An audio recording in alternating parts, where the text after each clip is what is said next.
Masyado pala tong delikado. Naruto, gamitin mong Kage-Bunshin technique. Mag-isip ka nga, hindi niyo pwedeng gawin yan dahil sa sagradong lugar ito. Ilang henerasyon ng mga ninuno ng bayan ng Kumo ang nagbabantay sa lugar na ito. Kaya hindi uubra yung ganun. Pero, Captain Yamato! Kaya ako pumunta rito para matutunan kung paano kontrolin ang kapangyarihan ng QB. Mahalaga to para sa akin, kaya hindi ako tatakbo. Wala nang atrasan.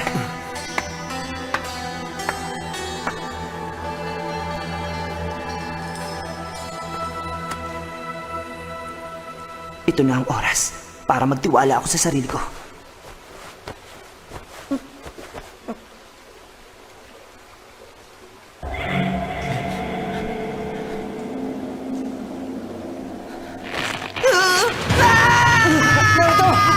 Naruto! Hindi maaari!